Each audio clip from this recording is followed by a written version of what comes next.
नमस्कार, DD news में आप सभी दर्शकों का बहुत बहुत स्वागत है। मैं हूं असीम मिश्रा। शुरुआत हेडलाइंस के साथ। राज्यों में कांग्रेस की गारंटियों से पल्ला झाड़ने के मूड में कांग्रेस अध्यक्ष मल्लिकार्जुन खड़गे ने राज्य इकाइयों को बजट पर विचार किए बिना गारंटी की घोषणा न करने की दी सलाह। पीएम ने भी साधा निशाना, कहा कांग्रेस अब हो चुकी है बेनकाब। त्योहारों के मौसम में रेलवे ने लोगों की सुविधाओं के लिए किए विशेष इंतजाम। रेलवे ने चलाई 7,000 से ज्यादा विशेष गाड़ियां। रेल मंत्री अश्विनी वैष्णव ने नई दिल्ली रेलवे स्टेशन पर यात्री सुविधाओं का लिया जायजा।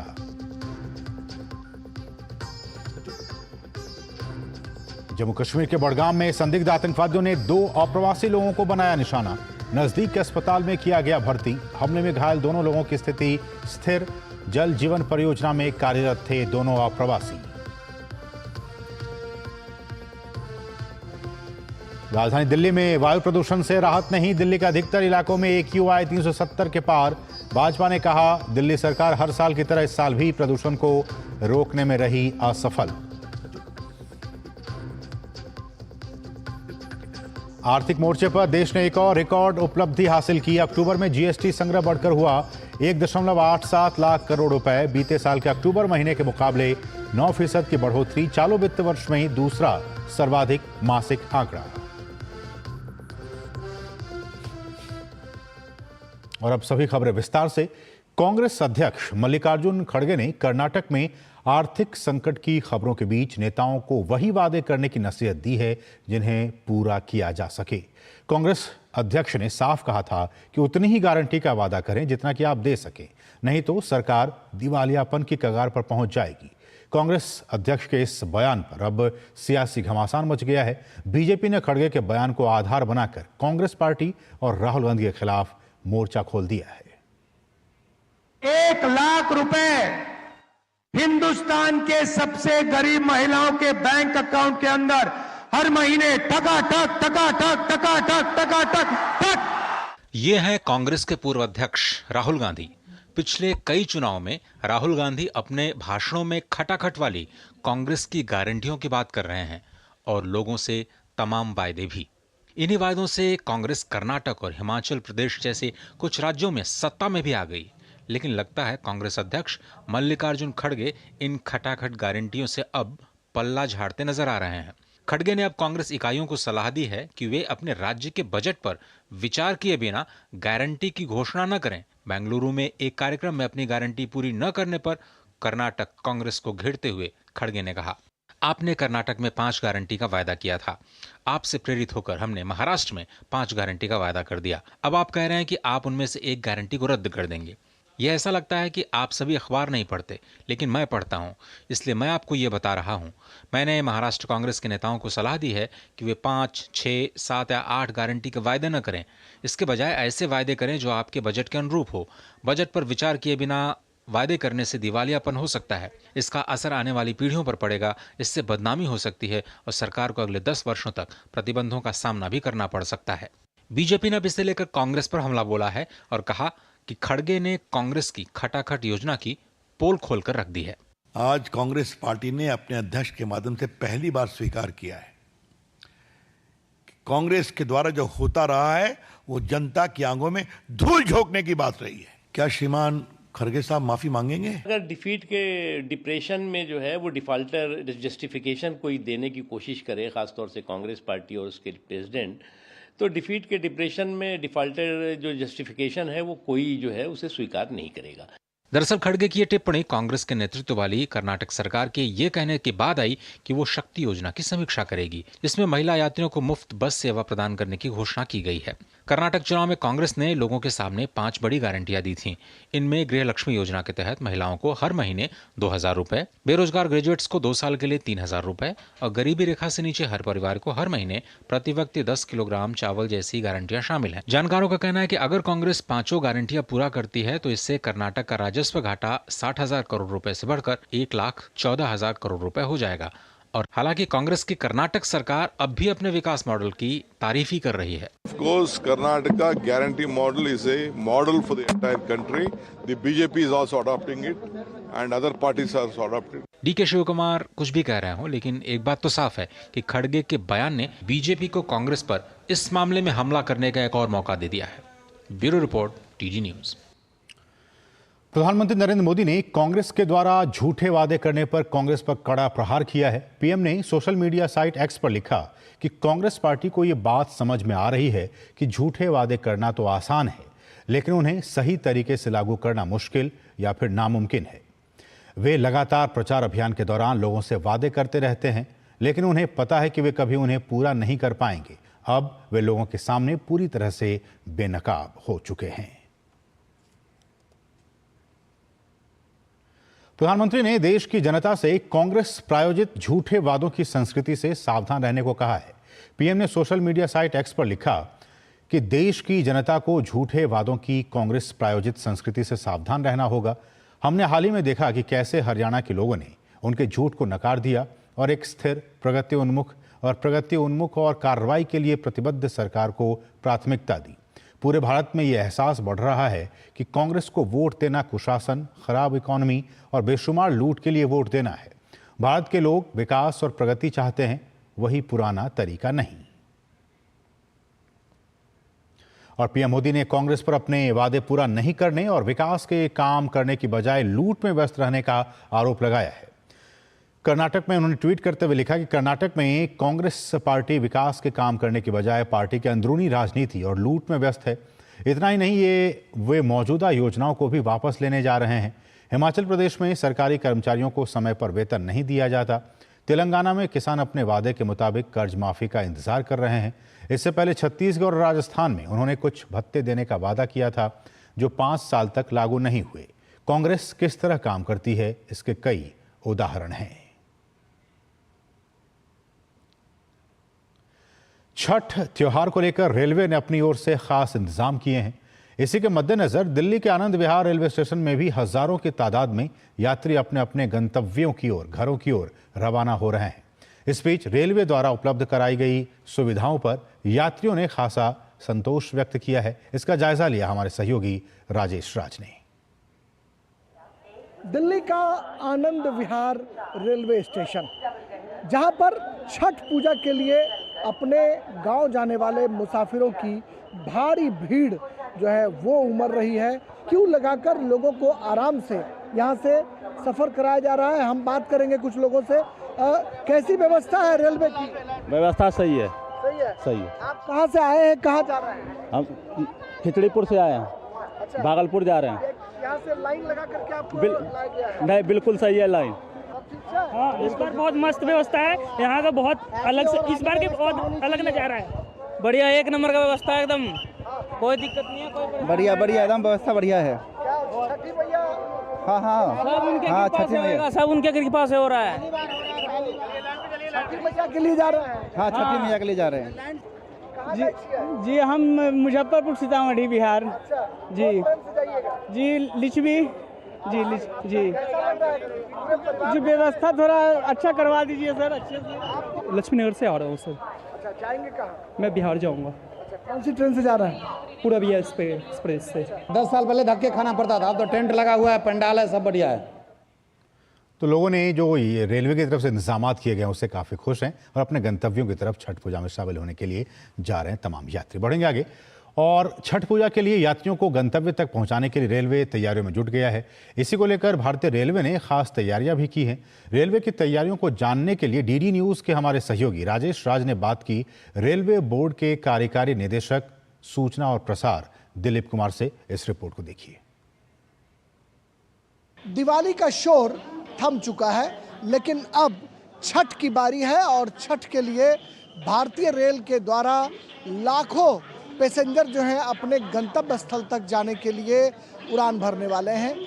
और आने वाले दिनों में क्या क्या भारतीय रेल की तैयारियां हैं उस पर हम बात करेंगे। हमारे साथ एग्जीक्यूटिव डायरेक्टर जो सूचना और प्रसार हैं दिलीप कुमार जी।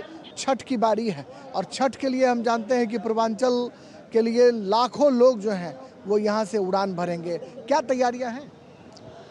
वस्तुतः पूर्वांचल और बिहार के लिए पूरे देश से लोग जाने के लिए तैयार हैं और उसके लिए रेलवे ने पूरे देश में तैयारी की है। नई दिल्ली हो, आनंद विहार हो, दिल्ली स्टेशन हो, नॉर्दर्न रेलवे के अमृतसर, लुधियाना, अम्बाला, इन सारे स्टेशनों पर तैयारियां की गई है। और जो बेसिक एमिनिटीज़ है उसकी मॉनिटरिंग के लिए ऑन बोर्ड और ऑफ बोर्ड हम लोगों ने अपना एक कंट्रोल रूम भी बनाया है और साथ ही हर प्रकार की सहायता की व्यवस्था की गई है। हम लोगों ने मेडिकल बूथ बनाए हैं सभी महत्वपूर्ण स्टेशनों पर। पहले 4 महीने पहले रिजर्वेशन कराए जाते थे, अब उसकी जो मियाद है उसको घटाकर 2 महीना कर दिया गया है, यानी 60 दिन पहले ही रिजर्वेशन होगा। इस पर हम चाहते हैं कि रेलवे के द्वारा मुसाफिरों को ये सूचना मिले कि आखिर किन वजहों से ऐसा हो पाया है। हम लोगों ने रिजर्वेशन पीरियड को कम करने का जो फैसला लिया है उसके पीछे कई कारण थे। एक कारण यह है कि सेफ्टी के हिसाब से पूरे भारतीय रेलवे जो है मॉडर्नाइजेशन के नए युग में प्रवेश कर रहा है। तो जो पुराने कोचेस थे ICF टाइप के, उसको हम नए LHB कोचेस से रिप्लेस करना चाहते हैं सारी गाड़ियों में। साथ ही ऐसा देखा गया है, एक स्टडी हम लोगों ने करवाई थी कि जो लोग बहुत पहले रिजर्वेशन करा लेते हैं वो लोग अपने टिकटों का कैंसिलेशन भी बहुत ज़्यादा कराते हैं। तो इससे जो जेन्युइन पैसेंजर्स हैं उनको कंफर्म टिकट मिलने में दिक्कत होती थी।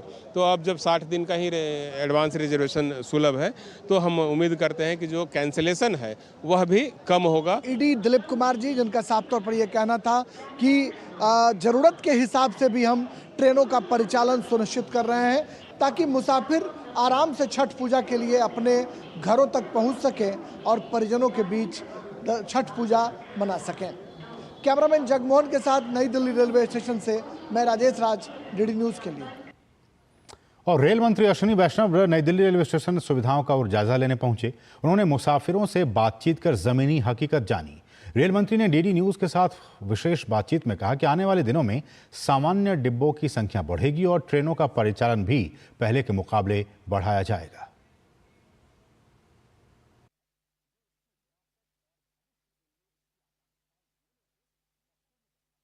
हमारे साथ रेल मंत्री अश्विनी वैष्णव नई दिल्ली रेलवे स्टेशन पर मौजूद हैं, जो मुसाफिरों की सुविधा का मुआयना करने के लिए आए हैं।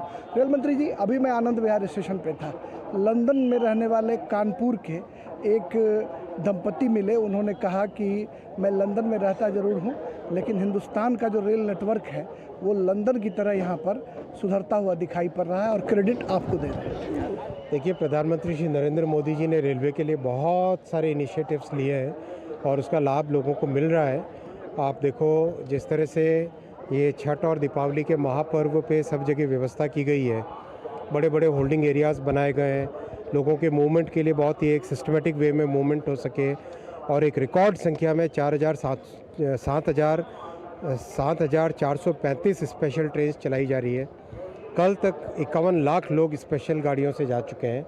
तो बहुत बड़ी सुविधा है और इस सुविधा को बहुत व्यवस्थित तरीके से करने का प्रयास किया जा रहा है। अलग अलग द्वार बनाए गए हैं और अनरिजर्व और रिजर्व लोगों को अंदर ले जाया जा रहा है अलग अलग गेट से, जिसकी वजह से जो स्टैम्पेड है उसकी संभावना बहुत कम दिखाई पड़ रही है। देखिए, लास्ट ईयर कई सारे नए प्रयोग किए गए थे। उस अनुभव से जो सीखने को मिला उनको इस साल और भी बेहतर तरीके से किया जा रहा है। सभी पैसेंजर्स का भी मैं धन्यवाद देना चाहूँगा कि सबने एक बहुत ही कोऑपरेटिव वे में इतने बड़े आयोजन का किया। सामान्य श्रेणियों में टिकट पहले जो था बर्थ बहुत मुश्किल था, लेकिन इस बार देख रहे हैं कि लोग सामान्य बोगियों के जो मुसाफिर हैं वो भी संतोष जता रहे हैं, लेकिन कह रहे हैं कि डब्बों की अभी 12,500 जनरल कोच का स्पेशल मैन्युफैक्चरिंग प्रोग्राम चल रहा है, जिससे कि देश भर में जनरल कोच ट्रेन्स में बढ़ सके। इसके अलावा भी जो बहुत सारी ट्रेन्स अभी चलाई गई हैं स्पेशल, जैसे अमृत भारत ट्रेन है, वो पूरी की पूरी अनरिजर्व्ड और स्लीपर कोच की है। तो इस तरह की फैसिलिटीज़ देखो, रेलवे का पूरा फोकस है कि ये गरीबों की सवारी है, ये मिडिल क्लास की सवारी है। तो गरीबों के लिए और मिडिल क्लास परिवारों के लिए मैक्सिमम फैसिलिटीज़ दी जाए। गरीबों और मिडिल क्लास की सवारी है भारतीय रेल, और इसको ध्यान में रखकर आने वाले दिनों में सवारी गाड़ियों की संख्या भी बढ़ेगी और जनरल बोगियों के जो डब्बे हैं उसकी तादाद में भी वृद्धि होगी। ये कहना है भारत सरकार के रेल मंत्री का, जो नई दिल्ली रेलवे स्टेशन पर अभी मुआयना करने के लिए पहुंचे और यहां पर आकर उन्होंने मुसाफिरों से भी बातचीत की और मुसाफिरों से बातचीत कर उन्होंने ये जानने की कोशिश की कि आखिर भारतीय रेल के द्वारा जो सुविधाएं दी जा रही हैं वो सुविधा काफ़ी हैं या नहीं काफ़ी हैं। कैमरामैन राहुल के साथ नई दिल्ली रेलवे स्टेशन से मैं राजेश राज, डीडी न्यूज के लिए। तो लगातार हमारे सहयोगी, आपने देखा तमाम रिपोर्ट्स के जरिए राजेश राज हमारे सहयोगी तो उन तमाम रिपोर्ट्स को ग्राउंड जीरो से आप तक लगातार पहुंचा रहे हैं। अगली खबर भी आपसे जुड़ी हुई है और वो ये कि दीपावली के बाद अब छठ को लेकर भी रेलवे ने यात्रियों के लिए विशेष इंतजाम किए हैं। उत्तर रेलवे ने यात्रियों की सुविधाओं का पूरा ध्यान रखते हुए आनंद विहार रेलवे स्टेशन पर यात्रियों के खाने पीने और उनके ठहरने की विशेष व्यवस्था की है। रेलवे के इन विशेष प्रबंधों को लेकर उत्तर रेलवे के CPRO हिमांशु शेखर उपाध्याय से खास बातचीत की हमारे सहयोगी राजेश राज ने। दिवाली के बाद अब छठ का शोर और कहें जोर शुरू हो गया है और जो मुसाफिरों की भीड़ है वो रेलवे स्टेशन पर उमड़ने लगी है। छठ के मौके पर भी पूरी व्यवस्था चाक चौबंद होगी। हमारे साथ उत्तर रेलवे के CPRO हिमांशु शेखर उपाध्याय हैं, उनसे हम जानेंगे कि आखिर छठ की क्या तैयारियां हैं। आनंद विहार रेलवे स्टेशन के बारे में कहा जाता है कि यहाँ पर पूर्वांचल के लिए जो है वो मुसाफिर सबसे ज़्यादा यहाँ आते हैं और पूर्वांचल का एक महत्वपूर्ण त्यौहार है छठ। तो आनंद विहार स्टेशन पर भी ये भारी भीड़, भारी हुजूम दिखाई पड़ रहा है। यहाँ पर क्या कुछ अलग इंतजामात किए गए हैं? देखिए, यहाँ होल्डिंग एरिया है, वहाँ सारी व्यवस्थाएं हैं, पीने के पानी की, खान पान की, में हेल्प यू स्क्रीन्स हैं, इन्फॉर्मेशन स्क्रीन्स हैं जिनमें रियल टाइम बेसिस पर ट्रेन के बारे में पता चलता है, टिकटिंग है। इसके अलावा देखें, आप मेडिकल रिलेटेड कोई प्रॉब्लम हो तो बगल में ही जनऔषधि, प्रधानमंत्री जनऔषधि केंद्र है। तो एक अच्छी व्यवस्था देने की कोशिश की गई है। पंखे लगे हुए हैं, आप देख सकते हैं, कालीन बिछाया गया है लोगों के बैठने के लिए, आराम करने के लिए। तो कोशिश हमारी ये है, रिजर्व और अनरिजर्व का सेग्रीगेशन कई जगहों पर कर दिया गया है, लोगों को कंट्रोल्ड एक्सेस दिया जा रहा है ताकि प्लेटफॉर्म पर अतिरिक्त भीड़ भाड़ ना हो, जिससे कोई अप्रिय स्थिति की संभावना ना हो। जनरली हम अपनी यात्रा जो है 60 दिन पहले, 50-60 दिन पहले प्लान करते हैं, तो 60 दिन का ARP करने से जेन्युइन पैसेंजर्स को फायदा होगा। इसके अलावा टाउटिंग पर भी एक काफ़ी हद तक इससे रोक लगने की संभावना है। कुछ इन्फॉर्मेशन देना चाहेंगे दूरदर्शन के दर्शकों के लिए जो छठ के मौके पर कुछ नया प्रयोग आप कर रहे हो? एक सबसे बड़ा प्रयोग हमने नई दिल्ली स्टेशन पर किया है कि जो हमारी हाईली पेट्रोनाइज ट्रेन्स हैं, जैसे बिहार संपर्क क्रांति है, वैशाली है, इस तरह की जो ट्रेन्स हैं उनको हम प्लेटफॉर्म नंबर 16 से चला रहे हैं ताकि लोगों को फुट ओवर क्रॉस ना करना पड़े। दूसरा, हमने जो इस बार CCTV कैमरे की संख्या बढ़ाई है और बहुत महत्वपूर्ण बात यह है कि इस बार महिला RPF स्टाफ की संख्या बढ़ाई है, महिला टिकट चेकिंग स्टाफ की संख्या बढ़ाई है ताकि हम अपनी लोन लेडी पैसेंजर्स जो हैं उनको अच्छे से सेवित कर पाएँ। और मेरी आपके माध्यम से मेरे सभी सम्मानित यात्रियों से ये अनुरोध है, निवेदन है कि हमने हर स्टेशन पर कुछ न कुछ व्यवस्था में परिवर्तन किए हैं आपकी सहूलियत के लिए, आपकी सुविधा के लिए। तो अपनी ट्रेन का जो डिपार्चर हो उससे 35-40 मिनट पहले आएँ ताकि आप आराम से ट्रेन में बैठ सकें और सहूलियत आपको मिल सके। उत्तर रेलवे ने जो इंतजामात किए हैं वो आपके सामने हैं और ये जो भीड़ है, आप देखिए कि लाइन लगाकर लोगों को प्लेटफॉर्म पर दाखिल कराया जा रहा है, वह एक सिस्टमेटिक व्यवस्था यहाँ पर दिखाई पड़ रही है। कैमरामैन राहुल के साथ आनंद विहार रेलवे स्टेशन से मैं राजेश राज, डीडी न्यूज के लिए। केंद्रीय मंत्री और RPIA के प्रमुख रामदास आठवले ने कांग्रेस की मंशा पर सवाल उठाए हैं। उन्होंने कहा कि जब कांग्रेस चुनाव जीतती है तब कोई समस्या नहीं होती, लेकिन हारने पर EVM मशीन में गड़बड़ी को जिम्मेदार ठहराती है। मुझे लगता है कि कांग्रेस पार्टी को सत्ता मिली नहीं, इसीलिए वो चुनाव में गड़बड़ी के आरोप लगाते रहते हैं। जब वो जीते तो वहाँ गड़बड़ नहीं होती है, जब हम जीते तो वहाँ गड़बड़ होती है। इसी तरह की बयानबाजी से हम सुन कर थक चुके हैं। बार बार EVM मशीन को बदलना चाहिए, EVM मशीन से ये जीते हैं, ऐसे इसी तरह की भूमिका वो रखते हैं। लेकिन मुझे लगता है कि इसी तरह का भूमिका उनका ठीक नहीं है और वो मतलब मोदी जी के नेतृत्व इतना मजबूत हो चुका है कि कांग्रेस पार्टी उसको हटाने में सफल नहीं हो रही है। इसलिए मल्लिकार्जुन खड़गे जी परेशान है। और उन्होंने कांग्रेस के राष्ट्रीय अध्यक्ष मल्लिकार्जुन खड़गे पर भी निशाना साधा। उन्होंने बताया कि खड़गे खुद कांग्रेस की एंटी दलित पॉलिसी के शिकार हैं। इसके साथ ही उन्होंने खड़गे को प्रधानमंत्री मोदी के खिलाफ फिजूल की टिप्पणी देने से बचने का भी सुझाव दिया। मोदी जी के नेतृत्व इतना मजबूत हो चुका है कि कांग्रेस पार्टी उसको हटाने में सफल नहीं हो रही है। इसलिए मल्लिकार्जुन खड़गे जी परेशान है। मल्लिकार्जुन खड़गे जी बोलते थे कि हमारी 295 सीटें आएगी, हमारा प्रधानमंत्री बनेगा। और कश्मीर में जाकर वो बोले थे कि अगर हम सत्ता में आते थे तो ये सब जेल में होते थे। और उन्होंने हमेशा प्रधानमंत्री के खिलाफ इतना बोलना ठीक नहीं, जितना तुम ज़्यादा बोलते रहोगे उतनी मोदी जी की पॉपुलैरिटी ज़्यादा बढ़ती रहेगी और उनके बोलने से कुछ फर्क नहीं पड़ता है। जम्मू कश्मीर के बडगाम जिले के मगाम इलाके के मजहामा में शुक्रवार को हुए आतंकवादी हमले में 2 गैर स्थानीय कर्मचारी घायल हो गए। आधिकारिक सूत्रों के मुताबिक पीड़ितों को आतंकवादियों ने बहुत करीब से गोली मारी। घायल व्यक्तियों को तुरंत ही नज़दीकी अस्पताल ले जाया गया, जहां उनकी हालत स्थिर बताई जा रही है। घायल व्यक्तियों की पहचान संजय और उस्मान के रूप में हुई है, जो यूपी के निवासी हैं और इलाके में जल जीवन परियोजना में काम कर रहे थे। घटना के बाद सुरक्षा बलों ने हमलावरों को पकड़ने के लिए इलाके की घेराबंदी कर तलाशी अभियान शुरू कर दी है। दिल्ली में दीपावली के बाद प्रदूषण का स्तर और भी खराब हो गया है। आतिशबाजी के कारण शहर के कई इलाकों में AQI 370 के पार पहुंच गया, जो कि सेहत के लिए बहुत ही हानिकारक है। दीपावली के बाद हर साल दिल्ली के हालात इसी तरह से गंभीर हो जाते हैं। दिल्ली में प्रदूषण को रोकने में राज्य सरकार फिलहाल नाकाम दिख रही है और आम जनता को दम घोंटू हवा में जीना पड़ रहा है। दिल्ली में दीपावली के बाद प्रदूषण के लेवल में खतरनाक इजाफा हुआ है। खराब हवा ने एक बार फिर से राजधानी के लोगों की चिंता बढ़ा दी है। CPCB के आंकड़ों के अनुसार दिल्ली में 24 घंटे का औसत प्रदूषण भी बढ़कर 339 पहुंच गया है, जो बेहद खराब श्रेणी में आता है। आतिशबाजी की वजह से दिल्ली का मौसम धुंधला सा हो गया। दिल्ली के कई जगहों पर PM 2.5 का स्तर तय सीमा से कई गुना ज्यादा हो गया। दिल्ली के पर्यावरण मंत्री गोपाल राय ने दावा किया है कि दीपावली के अगले दिन AQI लेवल में कमी आई है। कल का देखें, प्रदूषण का जो स्तर था AQI वो 330 था। अभी एक 30 पॉइंट्स का बढ़ोतरी देखी जा रही है। अभी सुबह का जो AQI है 360 है। तो अभी युद्ध स्तर पे हमें काम करने की जरूरत है। वहीं दिल्ली की दम घोंटू हवा ने आम जनता की मुश्किलें बढ़ा दी हैं। दिल्ली भाजपा के प्रदेश अध्यक्ष वीरेंद्र सचदेवा ने कहा कि राज्य सरकार हर साल की तरह इस साल भी प्रदूषण को रोकने में असफल रही। शुक्रवार को AQI के आंकड़े बेहद चिंताजनक हैं। दिल्ली में प्रदूषण के जो मुख्य कारण है वो डस्ट पोल्यूशन है, व्हीकल पोल्यूशन है और पराली से आने वाला धुआं है, जिस पर अरविंद केजरीवाल की सरकार काम नहीं करती। अगर दिल्ली के सड़कों को ठीक कर लिया जाता, दिल्ली में समय रहते इलेक्ट्रिक व्हीकल और बैटरी व्हीकल चालू कर दिए जाते और दिल्ली में पराली का धुआं जो पंजाब से आता उसको रोक लिया जाता, तो दिल्ली में वायु प्रदूषण को कम किया जा सकता था। लेकिन पिछले 10 सालों में अरविंद केजरीवाल की सरकार ने सिर्फ भ्रष्टाचार, चोरी और लूट की है।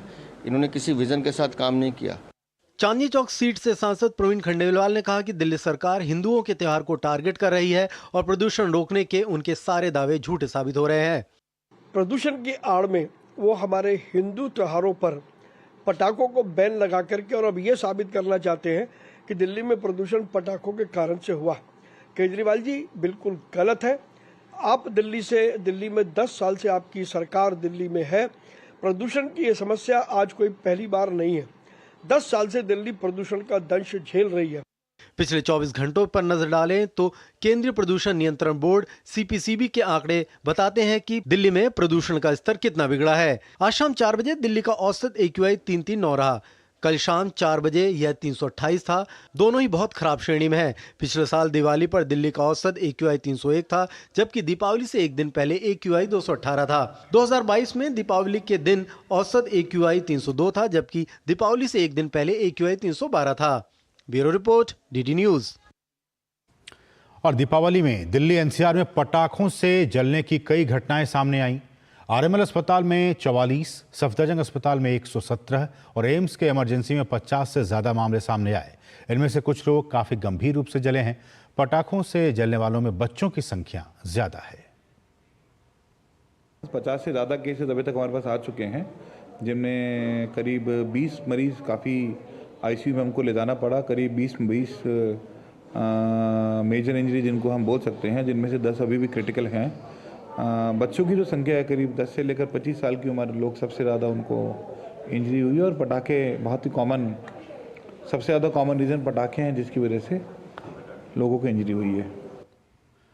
आने वाले 2 से 3 दिन में मौसम में बदलाव की संभावना है। ये जानकारी देते हुए मौसम विभाग के वैज्ञानिक सोमा सेन रॉय ने कहा है कि उत्तर भारत में आज भी सामान्य से 3 डिग्री तापमान अधिक है। अगले 2 से 3 दिन तक मौसम में बदलाव होने की संभावना नहीं है।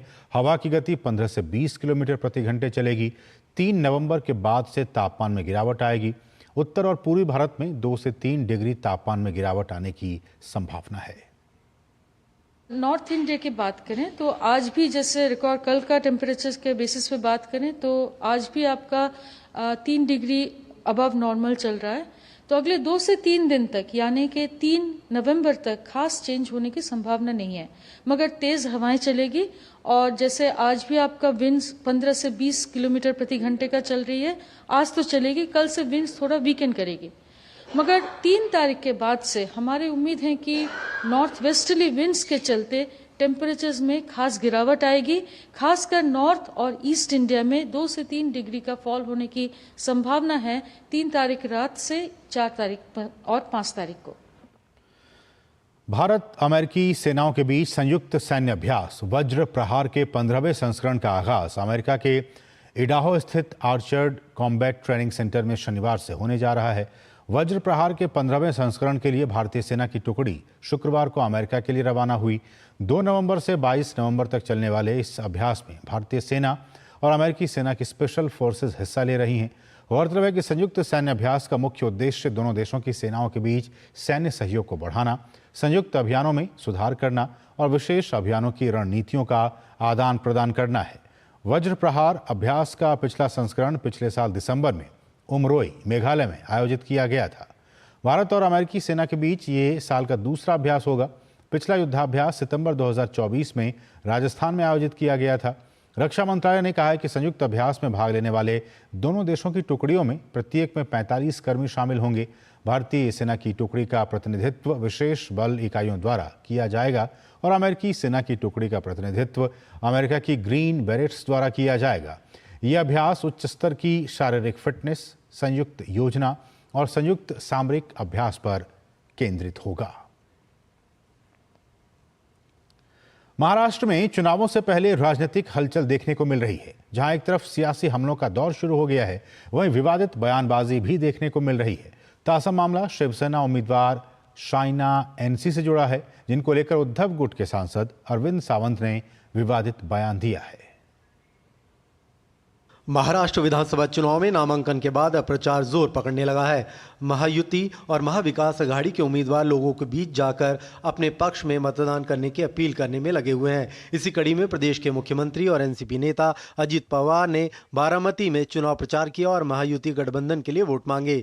इस बीच शिवसेना उद्धव गुट के सांसद अरविंद सावंत ने शिंदे गुट की उम्मीदवार साइना एनसी को लेकर विवादित बयान दिया है। इस बयान पर विवाद बढ़ गया और साइना एनसी ने अरविंद सावंत के खिलाफ शिकायत दर्ज कराई है। साइना ने कहा कि ये महिला का सम्मान करना नहीं जानते और जनता इनको सबक सिखाएगी। आप देखें तो द्रौपदी मुर्मू एक ट्राइबल महिला बनती है राष्ट्रपति, और दूसरे तरफ महाविनाश अघाड़ी के अरविंद सावंत मुझ जैसे प्रोफेशनल महिला को क्या बोलते हैं, मां मुंबा देवी का तो खौफ रखिए। दूसरी तरफ मुंबई के भाजपा अध्यक्ष आशीष शोलकर ने लोकसभा में विपक्ष के नेता राहुल गांधी की आगामी महाराष्ट्र यात्रा को लेकर उन पर हमला बोला है। शला ने आरक्षण और वीर सावरकर पर राहुल गांधी की विवादित टिप्पणी के लिए माफी मांगने को कहा। ये कांग्रेस के आकाओं ने आरक्षण नहीं दिया है, ये आरक्षण परम पूज्य भारत रत्न डॉक्टर बाबा साहेब आम्बेडकर जी के संविधान ने दिया है, और संविधान के चलते इस आरक्षण को मैं स्क्रैप कर दूंगा, ये अधिकार राहुल गांधी जी को किसने दिया। और इसके लिए वो अगर मुंबई या महाराष्ट्र में आ रहे हैं, हम उनको सवाल खड़ा करेंगे, उनसे सवाल का जवाब मांगेंगे। उधर शिवसेना उद्धव गुट की नेता प्रियंका चतुर्वेदी ने विधानसभा चुनाव में महाविकास अघाड़ी की जीत का दावा किया है। जिस तरीके से एबी फॉर्म भी एनसीपी अजीत पवार जी का गुट दे देता है उन्हें, फिर आकर आशीष शेलर जो इतना घोर विरोध कर रहे थे, जिन्होंने उनको दाऊद का साथी बताया, दाऊद का दोस्त बताया, दाऊद के साथ काम करने वाला बताया, उनको जेल में डाला, आज कह रहे हैं कि हम सिर्फ प्रचार नहीं करेंगे पर हमें उनके कैंडिडेचर का विरोध नहीं है। इस बीच मराठा आरक्षण आंदोलन में अहम भूमिका निभाने वाले मनोज जारांगे पाटिल की राजनीतिक आकांक्षाएं संदेह पैदा कर रही हैं। पाटिल ने मराठा, दलित और मुसलमानों के साथ गठबंधन की घोषणा की है। हाल ही में मनोज जारंग ने दलित और मुसलमान नेताओं के साथ बैठक कर चुनाव के लिए साझा न्यूनतम कार्यक्रम तैयार करने की प्रतिबद्धता जताई है। लोकसभा चुनाव परिणाम में मिले झटके को लेकर जहां भारतीय जनता पार्टी के नेतृत्व वाली महायुति एक एक कदम विधानसभा चुनाव में फूंक फूंक कर रख रही है, वहीं दूसरी तरफ महाविकास अघाड़ी के नेता भी इस प्रयास में लगे हुए हैं कि भारतीय जनता पार्टी की तैयारियों पर वो पानी फेर सकें। चाहे वो किसानों का मुद्दा हो, चाहे वो आरक्षण का मुद्दा हो, या फिर वो कोई राष्ट्रीय या क्षेत्रीय मुद्दा हो। महाविकास अघाड़ी हर मोर्चे पर भारतीय जनता पार्टी महायुति को घेरने में लगी पड़ी है। यह देखना दिलचस्प होगा जो उत्तरी महाराष्ट्र है, यहाँ के लोग किस विषय पर अपना मतदान करते हैं। अपने सहयोगी कपिल मस्के के साथ मुकेश कुमार शीतल, दूरदर्शन समाचार, महाराष्ट्र। और महाविकास अघाड़ी गठबंधन ने महाराष्ट्र विधानसभा चुनाव के लिए साकोली विधानसभा सीट पर कांग्रेस प्रदेश अध्यक्ष नाना पटोले को उतारा है। उनका सामना महायुति गठबंधन के बीजेपी उम्मीदवार अविनाश ब्रह्मांडकर से है। विदर्भ में भंडारा जिला सर्वाधिक धान की पैदावार के लिए जाना जाता है। भंडारा जिले में 3 विधानसभा सीटें आती हैं, लेकिन इनमें सबसे हॉट सीट साकोली की है, जिसमें महाविकास अघाड़ी गठबंधन से कांग्रेस के प्रदेश अध्यक्ष नाना पटोले चुनावी मैदान में हैं। 25 साल में 4 बार विधायक और 1 बार सांसद रहे पटोले बढ़ती महंगाई, बेरोजगारी और महिला सुरक्षा को लेकर महायुति सरकार पर तंज कस रहे हैं। बेरोजगारी बड़े पैमाने पर बढ़ी है, महिलाओं का शोषण, महिला अत्याचार बड़े पैमाने महाराष्ट्र में है, महंगाई महाराष्ट्र में सबसे ज़्यादा है और महाराष्ट्र को बेचने का काम ये सरकार ने जो शुरू किया है और गुजरात को पूरे इंडस्ट्रीज वहाँ पे पहुँचाने का काम इन लोगों ने किया है। तो महाराष्ट्र बचाना हमारा दायित्व है और जनता हमारे साथ है। भंडारा जिले के साकोली विधानसभा क्षेत्र में अविनाश ब्रह्मांडकर, जो कि एनसीपी अजीत पवार गुट के नेता हैं, उन्हें भाजपा ने अपने कमल चिन्ह पर उम्मीदवारी दी है। वो वर्तमान विधायक नाना पटोले के क्षेत्र में सियासी जमीन खिसकने का दावा कर रहे हैं। अभी जो वर्तमान आमदार यहाँ पर है वो नजदीक पास 25 साल से है। उनको लोगों ने पूरी ताकत दिया, पूरा मतदान दिया, उनके साथ में खड़े रहे। साकोली की जनता खफा है। पिछली बार जो वादे किए गए वो नाना पटोले से पूरे नहीं हुए। भव्य मार्केट बनाने का सपना दिखाया गया, व्यापारियों से 500 रुपए भी लिए गए, लेकिन आज भी व्यापारी इंतजार में हैं। न रोजगार है, न उद्योग, न स्वास्थ्य, न शिक्षा। लोग अब पटोले के पिछले कार्यकाल पर सवाल उठा रहे हैं। कुछ नहीं हुआ, ये इतना जो भी इन्होंने किए, ये दुनिया भर का सौंदर्यकरण, इसका ये सब आधे अधूरे पड़े हुए हैं। मार्केट का प्लान भी बनाए थे नाना जी ने, पर कुछ सब हवा में चलते, जबकि अभी सरकार पिछले टाइम पूरी नाना की थी, पर मार्केट नहीं बनाया उसने। साकोली सीट में मुकाबला बेहद दिलचस्प हो गया है। खुद प्रदेश कांग्रेस के अध्यक्ष यहां से एक बार फिर अपनी किस्मत आजमा रहे हैं। जनता सवाल पूछ रही है और महायुति गठबंधन में बीजेपी के झंडे तले चुनाव लड़ रहे प्रत्याशी अविनाश ब्रह्मांडकर अपनी जीत का दावा कर रहे हैं। एक तरफ महाविकास अघाड़ी से नाना पटोले एक बार फिर साकोली सीट से अपना भाग्य आजमा रहे हैं, वहीं दूसरी तरफ महायुति गठबंधन से बीजेपी के अविनाश ब्रह्मांडकर उनको मुकाबला दे रहे हैं। देखना यह है कि 23 तारीख को जब नतीजे आएंगे तो जनता किसे चुनती है। कैमरामैन मोर मुकुट शर्मा के साथ चंद्रशेखर, डीडी न्यूज, साकोली। और महाराष्ट्र विधानसभा चुनाव को लेकर सरगर्मी बढ़ गई है। पुणे के पार्वती विधानसभा क्षेत्र में भी चुनाव का असर दिखने लगा है। यहां से भाजपा ने 3 बार की विधायक रही माधुरी मिसाल को एक बार फिर से चुनावी मैदान में उतारा है। वहीं एनसीपी शरद पवार गुट ने 2019 के उम्मीदवार अश्वनी कदम पर एक बार फिर से विश्वास जाहिर कर पार्वती विधानसभा से प्रत्याशी बनाया है। क्या है इस बार पार्वती विधानसभा का सियासी मिजाज, देखे डीडी न्यूज के संवाददाता धीरज कुमार की इस खास रिपोर्ट में। पुणे के पार्वती विधानसभा के गुलटेकड़ी, इंदिरा नगर बस्ती में पूरा भारत बसता है। देश के विविध हिस्सों से रोजगार की आस में आए मजदूर यहीं अपना आशियाना तलाशते हैं। 10 वर्ग फुट के कमरे में मकान के ऊपर मकान, सकरी गलियां, दम घुटती हवा इनकी जिंदगी का अहम हिस्सा हैं।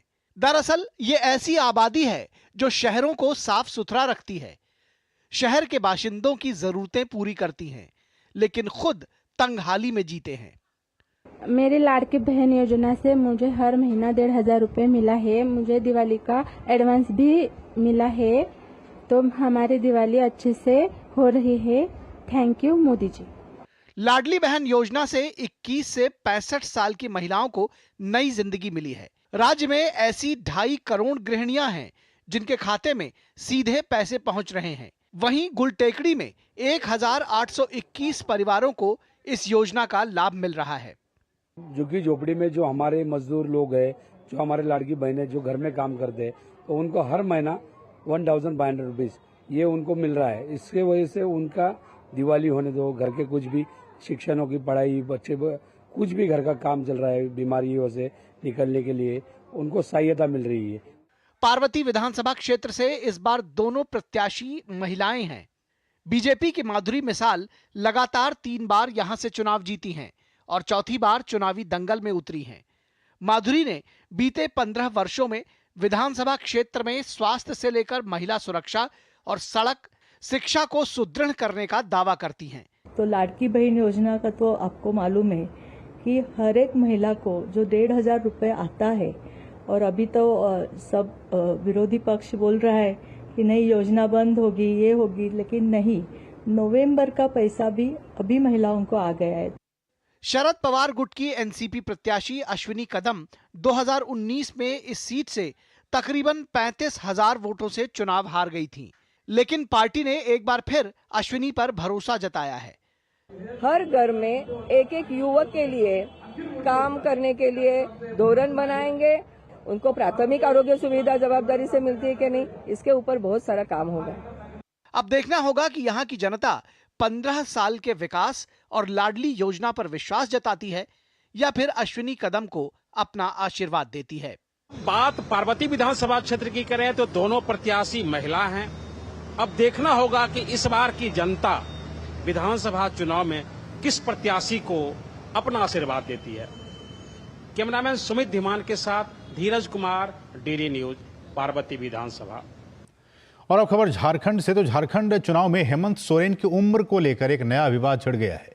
मुख्यमंत्री हेमंत सोरेन के हलफनामे से जो रहस्य बाहर आया है वो बताता है कि 5 साल में 7 साल बढ़ गई हेमंत सोरेन की उम्र। क्या अपनी उम्र को लेकर बुरे फंसे हैं हेमंत सोरेन?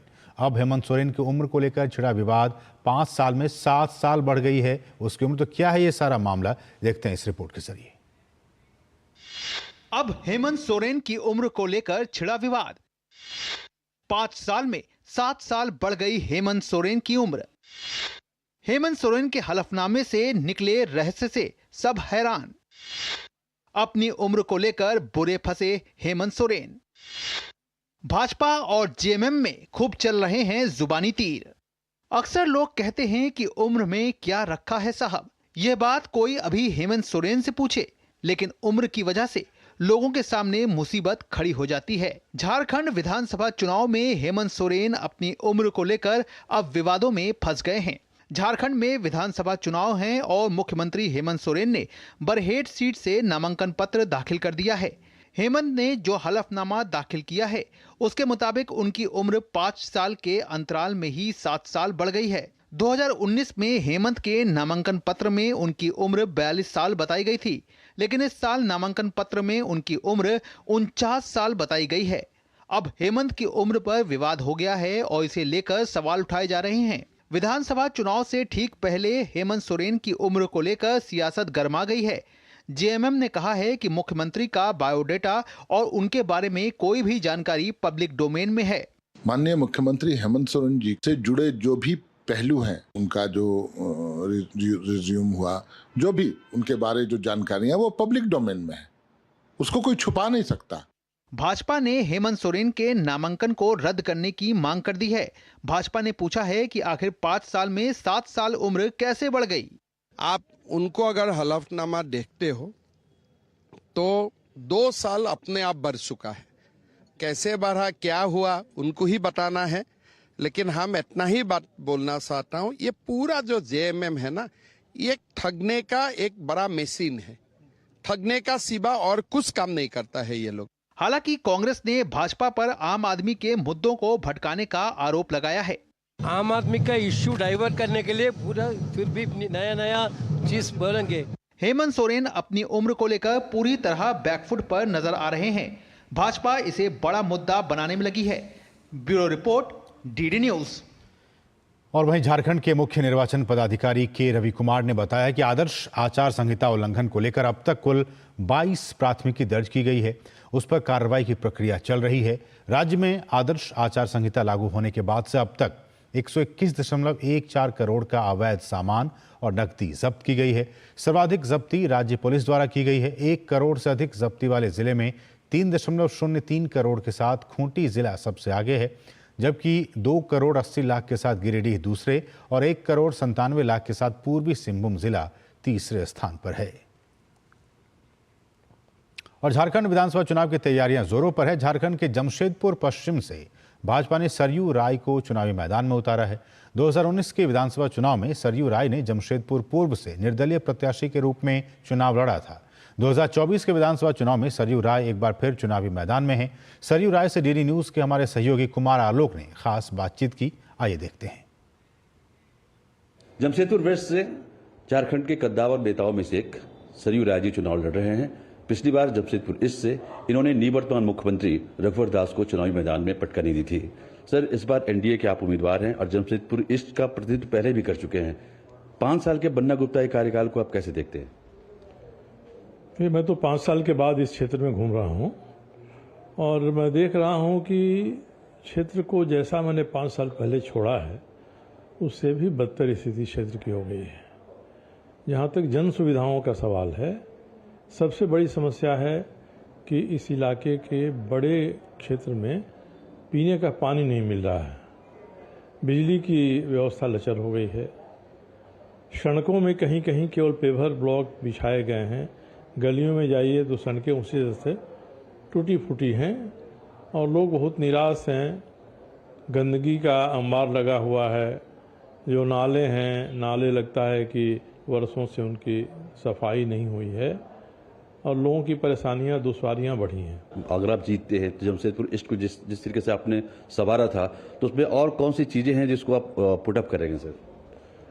देखिए, जमशेदपुर वेस्ट की ऐसी स्थिति है, काफ़ी बड़े पैमाने पर बस्तियां यहाँ हैं। इन बस्तियों को रहने लायक बनाना, वहाँ सुख सुविधाएं पहुँचाना लोगों के लिए, ये हमारी प्राथमिकता होगी। अगर स्टेट की पॉलिटिक्स को देखें तो भारतीय जनता पार्टी बांग्लादेशी घुसपैठ और धर्मांतरण के मुद्दे को काफी जोर शोर से उठा रही है।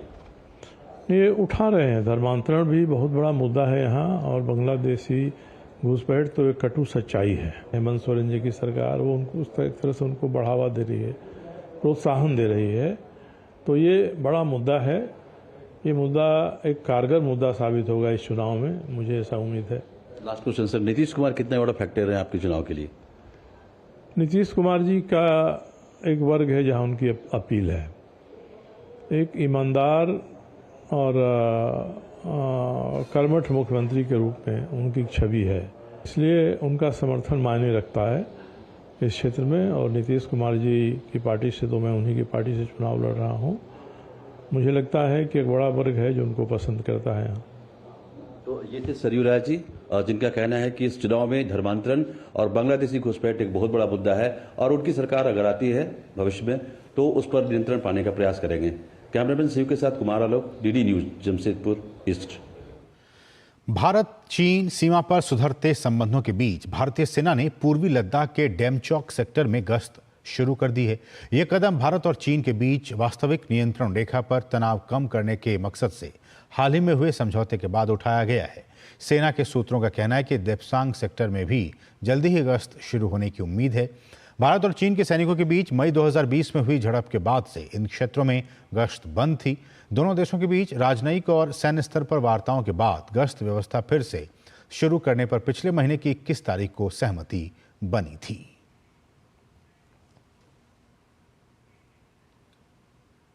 वित्त मंत्रालय ने अक्टूबर महीने के जीएसटी आंकड़े जारी कर दिए हैं। त्योहारी सीजन की वजह से अक्टूबर 2024 में जीएसटी कलेक्शन में अच्छी बढ़ोतरी दर्ज की गई।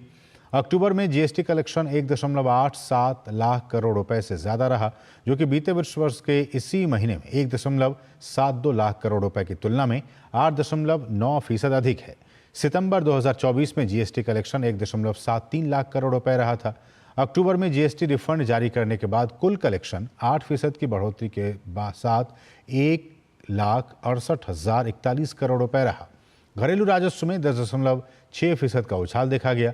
इंपोर्ट्स के मोर्चे पर आईजीएसटी से 44,233 करोड़ रुपए और सेस से 862 करोड़ रुपए का रेवेन्यू प्राप्त हुआ। कुल जीएसटी कलेक्शन में से 19,306 करोड़ रुपए जीएसटी रिफंड जारी किए गए, जबकि पिछले वर्ष के इसी महीने में 16,335 करोड़ रुपए रिफंड जारी किए गए थे।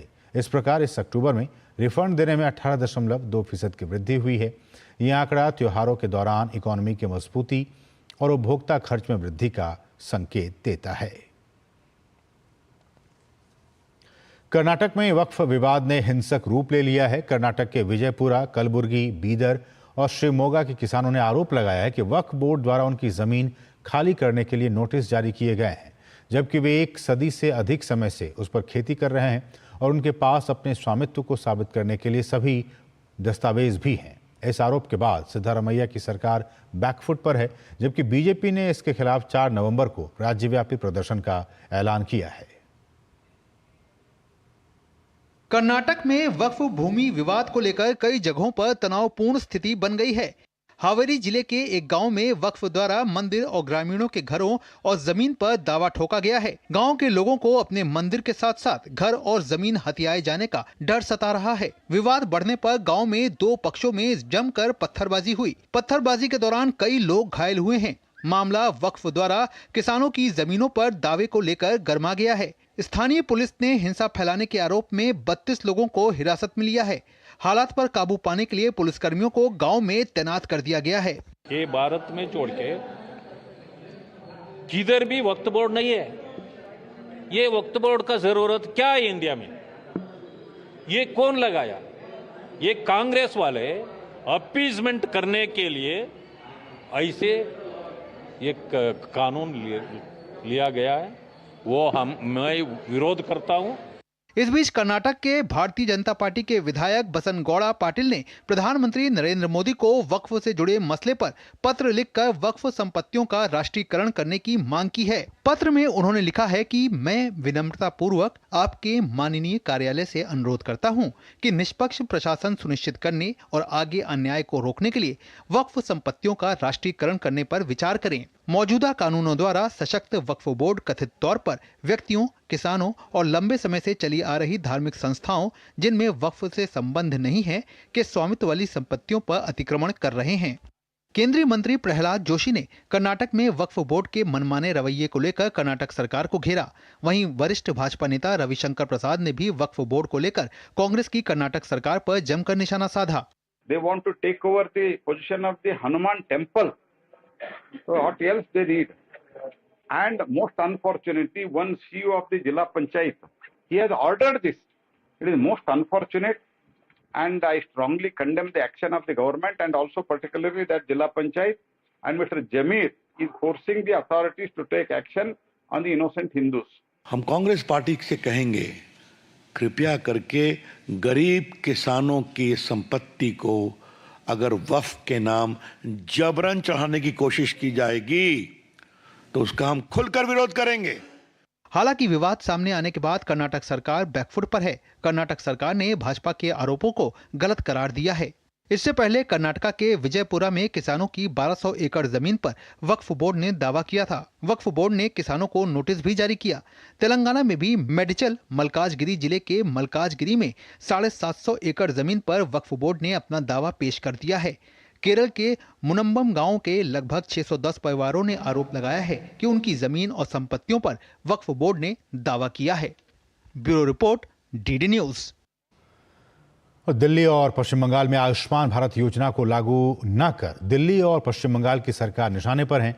आयुष्मान भारत योजना नहीं लागू करने के कारण लाभार्थियों को 5 साल तक का स्वास्थ्य बीमा का लाभ नहीं मिल रहा है। गौरतलब है कि हाल में केंद्र सरकार ने 70 और 70 वर्ष से अधिक के देश के सभी वरिष्ठ नागरिकों के लिए आयुष्मान भारत योजना को लागू किया है। दिल्ली में भाजपा विधायक अजय महावर ने दिल्ली की केजरीवाल सरकार को आयुष्मान भारत योजना न लागू करने पर घेरा है। नरेंद्र मोदी जी ने प्रधानमंत्री बनने के बाद जो वादा किया था, पहले कैबिनेट नोट में आयुष्मान योजना लेकर आए। 70+ लोगों के लिए, बुजुर्गों की सेवा के लिए वो आयुष्मान की परिधि में उनको लेकर के आए। और दूसरी तरफ ये बेशर्म केजरीवाल की सरकार, बंगाल और दिल्ली 2 ही राज्य हैं जो आयुष्मान लागू नहीं कर रहे हैं। आखिर दिक्कत क्या है? 5 लाख की स्वास्थ्य बीमा एक परिवार को मिलता है तो दिक्कत क्या है? अरविंद केजरीवाल कहते हैं दिल्ली में तो सब फ्री है जी। फ्री है तो परेशान क्यों हो? इस 5 लाख को भी लागू कर दो। क्या दिक्कत है आपको लोगों की स्वास्थ्य योजना से? आप नरेंद्र मोदी जी के नाम से भी आपको दिक्कत है। इसीलिए लोगों पर कुठाराघात कर रहे हो। दिल्ली के लोगों ने 7 लोकसभा की सीट दी है, इस आयुष्मान योजना का भी उसमें योगदान है। और अब खबरें खेलों की दुनिया की। भारत और न्यूजीलैंड के बीच मुंबई टेस्ट के पहले दिन का खेल खत्म होने पर भारत ने अपनी पहली पारी में 4 विकेट के नुकसान पर 86 रन बना लिए हैं। शुभमन गिल 31 तो ऋषभ पंत 1 रन बनाकर क्रीज पर जमे हुए हैं। आउट होने वाले बल्लेबाज रहे कप्तान रोहित शर्मा, जो 18 के स्कोर पर मैट हेनरी की गेंद पर आउट हुए। इसके बाद यशस्वी जायसवाल 30 तो नाइट वॉचमैन के तौर पर आए मोहम्मद सिराज 0 पर पवेलियन लौट गए। वहीं विराट कोहली 4 रन बनाकर रन आउट हो गए। इससे पहले मैच में न्यूजीलैंड ने टॉस जीता और पहले बल्लेबाजी करने का फैसला किया। न्यूजीलैंड की पहली पारी 235 रन पर सिमट गई। भारत की ओर से सबसे ज्यादा 5 विकेट रविंद्र जडेजा ने लिए। न्यूजीलैंड का पहला विकेट डेवॉन कॉनवे के रूप में गिरा, जिन्हें आकाशदीप ने 4 पर एलबीडब्ल्यू किया। इसके बाद वॉशिंगटन सुंदर का कमाल देखने को मिला, जिन्होंने कप्तान टॉम लैथम और उसके बाद रचिन रविंद्र का विकेट निकाल न्यूजीलैंड को जबरदस्त झटके दिए। न्यूजीलैंड के अगले 2 विकेट रविंद्र जडेजा ने लिए, जिसमें विल यंग का विकेट भी शामिल रहा, जो 71 रन बनाकर आउट हुए। इस मैच में भारतीय टीम में जसप्रीत बुमराह की जगह मोहम्मद सिराज को शामिल किया गया है। और वेस्टइंडीज और इंग्लैंड के बीच 3 मैचों के वनडे सीरीज का पहला मुकाबला वेस्टइंडीज ने 8 विकेट्स अपने नाम कर लिए। सर विवियन रिचर्ड्स स्टेडियम पर पहले खेलते हुए इंग्लैंड की टीम सिर्फ 209 रनों पर ऑल आउट हो गई। जवाब में इंग्लैंड को डकवर्थ लुईस स्टर्न नियम से 35 ओवर में 157 रनों का लक्ष्य मिला। मेजबानों ने 9 ओवर रहते ही मुकाबले को अपने नाम कर लिया। वेस्टइंडीज की ओर से एविन लुईस ने 69 गेंदों पर 94 रन की पारी खेली, जिसमें 5 चौके और 8 छक्के शामिल थे। जब बारिश आई तो वेस्टइंडीज का स्कोर 81 था।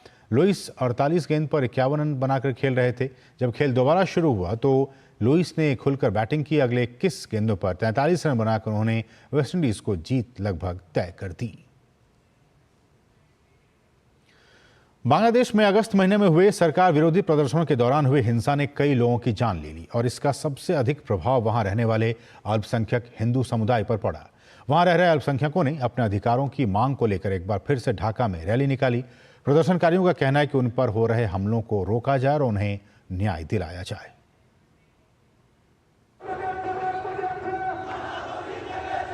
ढाका की सड़कों पर उमड़ी ये भीड़ बांग्लादेश में अल्पसंख्यकों विशेषकर हिंदुओं के लगातार उत्पीड़न के खिलाफ जनाक्रोश है। इन प्रदर्शनकारियों की मांग है कि उन पर हो रहे हमलों को रोका जाए। प्रदर्शनकारी अल्पसंख्यक सुरक्षा के लिए आवाज उठाने के जुर्म में लगाए जा रहे झूठे मुकदमों से भी आहत हैं। दरअसल चटगांव में हिंदू अल्पसंख्यकों की सुरक्षा के लिए आवाज उठाने वाले 19 लोगों पर राजद्रोह का मुकदमा ठोक दिया गया है। जिन लोगों पर मुकदमा किया गया है उनमें चिन्मय कृष्णदास ब्रह्मचारी शामिल हैं, जो इस्कॉन के वरिष्ठ अधिकारी हैं। बांग्लादेशी प्रशासन पर लगातार आरोप लग रहे हैं कि वो न सिर्फ हिंदुओं की सुरक्षा सुनिश्चित करने में नाकाम रहा है, बल्कि हिंदू अधिकारों के लिए उठने वाली आवाजों को भी प्रताड़ित किया जा रहा है। बांग्लादेश की अंतरिम सरकार और प्रशासन इन मामलों को टालने की भले ही कोशिश करे, लेकिन अब वैश्विक स्तर पर यह बहस का मुद्दा बन गया है। पूर्व अमेरिकी राष्ट्रपति और रिपब्लिकन उम्मीदवार ट्रंप ने बांग्लादेश में हिंदुओं और अन्य अल्पसंख्यकों पर हमलों की कड़ी आलोचना की है। ट्रंप ने कहा कि बांग्लादेशी अल्पसंख्यकों पर हमले और भीड़ द्वारा लूटमार घोर निंदनीय है। बांग्लादेश में पूरी तरह अराजकता की स्थिति है। कमला और जो बाइडेन ने अमेरिका सहित विश्व भर के हिंदुओं को नजरअंदाज किया है। ट्रंप ही नहीं, संयुक्त राष्ट्र जैसी संस्थाएं भी हालात पर चिंतित हैं। मानवाधिकार के लिए UN high commissioner Volker Turk ने बांग्लादेश में अल्पसंख्यकों की सुरक्षा सुनिश्चित करने का आह्वान किया है। उन्होंने कहा कि यूएन फैक्ट फाइंडिंग मिशन अल्पसंख्यकों पर हमलों के मामलों की जांच कर रहा है। इस बीच बांग्लादेश में हिंसा और आगजनी का सिलसिला रुकने का नाम नहीं ले रहा। गुरुवार रात एक भीड़ ने ढाका में जतिया पार्टी का मुख्यालय जला डाला। 1986 में पूर्व राष्ट्रपति हुसैन मोहम्मद इरशाद द्वारा स्थापित ये दल अपदस्थ प्रधानमंत्री शेख हसीना का सहयोगी रह चुका है। इससे पहले गुरुवार को ढाका के एक और हिस्से में हिंसा और आगजनी देखी गई थी। सरकारी कपड़ा फैक्ट्री बंद होने से बेरोजगार हुए सैकड़ों कारीगर पुलिस और सेना के जवानों से भिड़ गए थे। ढाका की सड़कों पर हिंसा और आगजनी का यह खेल घंटों चला।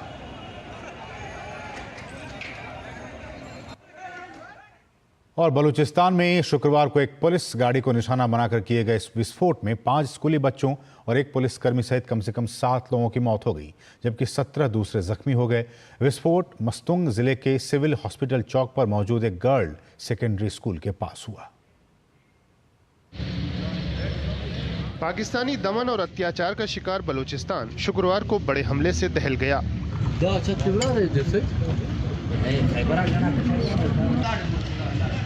मस्तुंग में गाड़ी को निशाना बनाकर किए गए धमाके में 5 बच्चों सहित 7 लोगों की मौत हो गई। घटना में 2 दर्जन से अधिक लोग घायल हुए हैं। जानकारी के अनुसार हमलावर ने विस्फोटक से लदी मोटरसाइकिल को रिमोट से उस समय उड़ाया जब वहां से पुलिस वाहन गुजर रहा था। पास में एक स्कूल है जिसके बच्चे वहां से गुजर रहे थे और वो भी धमाके की चपेट में आ गए। शुक्रवार की घटना ने एक बार फिर दिखाया है कि किस तरह से बलूचिस्तान के लोगों के लिए अत्याचार और हिंसा ही उनका भाग्य बन चुका है। वहीं पाकिस्तानी सेना द्वारा जबरिया उठाए गए हजारों लोगों के परिजन भी उनका अता पता जानने के लिए दर दर की ठोकरें खा रहे हैं। बलोच मानवाधिकार कार्यकर्ताओं के अनुसार 21,000 से अधिक लोग जबरिया तौर पर उठाए गए हैं। इनमें से बड़ी संख्या में लोगों की बाद में लाशें ही मिली हैं।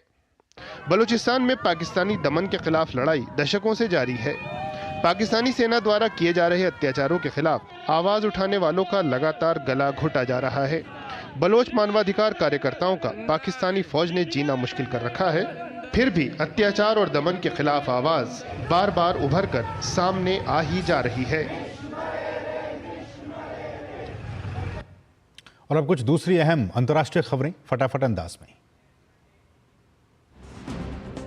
स्पेन में भीषण बाढ़ में मरने वालों की संख्या 200 को पार कर गई है। पूर्वी स्पेन का वेलेंशिया बाढ़ से सबसे ज्यादा प्रभावित है। यहां 8 घंटे की लगातार भीषण वर्षा ने तबाही मचाई, जिसके बाद भयंकर बाढ़ के हालात बने हैं। हिजबुल्लाह के 2 रॉकेट हमलों में उत्तरी इजराइल में 7 लोगों की मौत हो गई। मृतकों में 4 थाई मूल के हैं। बीते कुछ दिनों में इजराइल में यह सबसे भीषण हमला है। वहीं बैरूत पर इजरायली हमलों में हिजबुल्लाह के ठिकानों को निशाना बनाया गया है। अमेरिकी राष्ट्रपति चुनाव के दोनों उम्मीदवार प्रचार में पूरा दम लगा रहे हैं। रिपब्लिकन पार्टी के ट्रंप और डेमोक्रेटिक पार्टी की कमला हैरिस ने मध्य पश्चिमी प्रांतों पर जोर लगा रखा है। इन प्रांतों के नतीजे बेहद अहम हो सकते हैं। उत्तर कोरिया ने यूक्रेन युद्ध में जीत तक रूस के साथ खड़े रहने की प्रतिबद्धता दोहराई है। मॉस्को में रूस और उत्तर कोरिया के विदेश मंत्रियों की मुलाकात के बाद द्विपक्षीय सहयोग को बढ़ाने की बात कही गई। तो इसके साथ इस बुलेटिन में बस इतना ही। मुझे और हमारी पूरी टीम को दीजिए अनुमति। नमस्कार।